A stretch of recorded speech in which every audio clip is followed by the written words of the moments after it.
Are you? How do you feel? Oh, it's just painful, isn't it, being a Spurs fan? Your heart, like, honestly, at the end of that game, you think 3-0 up, and then I am amazed they didn't equalise. I thought it was just another Spursy kind of performance, throw it away. We get laughed at again by opposition fans, but somehow we held on. I've just got some stats here, Liam. So 20 shots to Man United to Spurs is 9. Expected goals, Spurs 0.67, United 2.38. I think that a lot of that is to do with that kind of last 10, 20 minutes where it was kind of like the Alamo. But before that, Tottenham had been fantastic. We were. This is why it's so frustrating, though, because we're playing so well. And it's almost like you expect it at this point. Like we're going to have like that 20-minute period where we're just doing weird things. I mean, Forster makes a great save. Yeah, it comes from a mistake, first of all, but he makes a great save and then just instantly gives away 2 goals. But we were great. I think Spence, easily player of the match. Solanke was really good.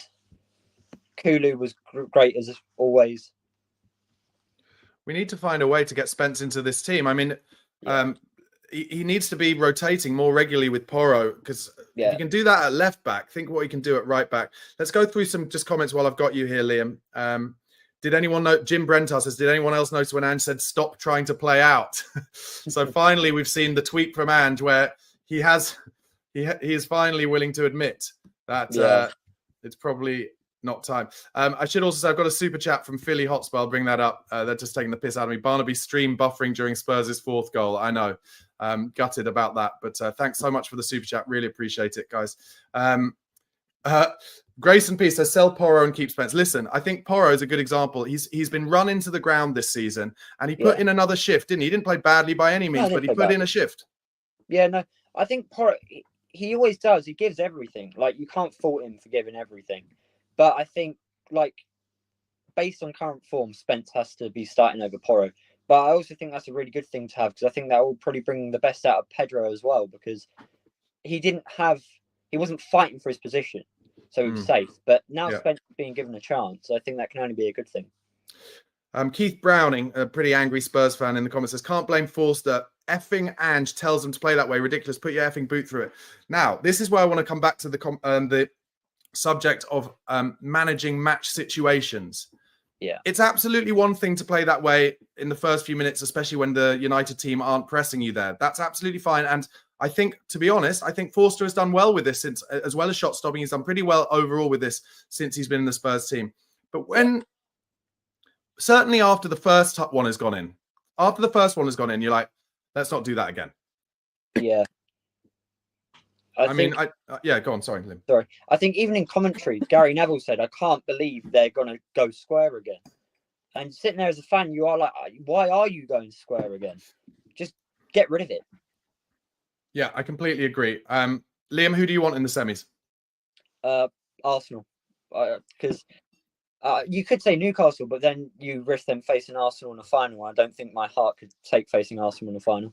Yeah, there's never been a Tottenham-Arsenal final. There have been some big Tottenham-Arsenal semi-finals in the League Cup and the FA Cup. I think 2 legs over Arsenal would probably give us our best chance. That's why I wouldn't mind them.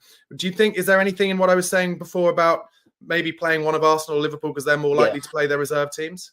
Yeah, I definitely think there is, because I think last night Arsenal played a slightly changed side. I don't think, like, for Arsenal and Liverpool, it's all about the league, right? They're all going for the league. Champions League, they want to go for as well. Yeah. League Cup to them doesn't really mean anything, but to us, just win anything. I just want to see us win something. I mean, it would be fascinating if it was a Tottenham-Newcastle final, the two clubs who haven't won trophies for longest. Adatunji says, guys, we all need to take a deep breath. We played with a fatigued team with many of our stars injured. Man United played with a pretty full squad who are working hard for a new manager. Kudos to the lads. I love that positivity, Adatunji. Sorry. I love that. I really do. And I agree.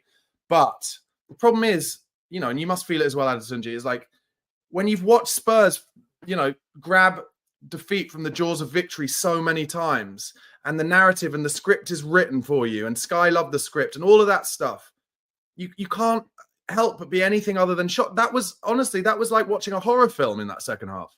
Yeah, it was. That's the thing though with us. You're 3-0 up. You're like, even surely now we can't. But as soon as the first one goes, What about a 4-2? We gave away another goal at 4-2. Yeah. I mean, Tiago Basara in the comments says Tottenham players need a psychologist. We all do.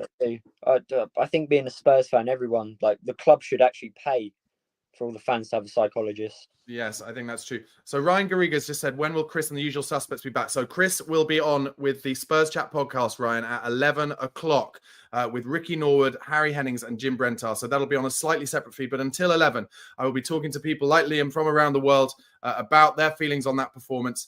And then Chris will be there. Liam, we can now finally, I guess, look ahead to that Liverpool game. Liverpool, obviously, what a surprise, have an extra day's rest. Yeah. What can we do against them? Oh, not that. Don't do that at the end of the game because I feel they'll punish us a lot more. I think it's against the big teams. We do show up, but I think I want to be positive. I think we grab a 2-1 win, but realistically, Liam, I love that. Okay, Liam, I'm going to let you go, mate, but I'll speak to you after that 2-1 win, hopefully. Yeah, hopefully. Thank you. Top man. Cheers, mate. Bye. Bye.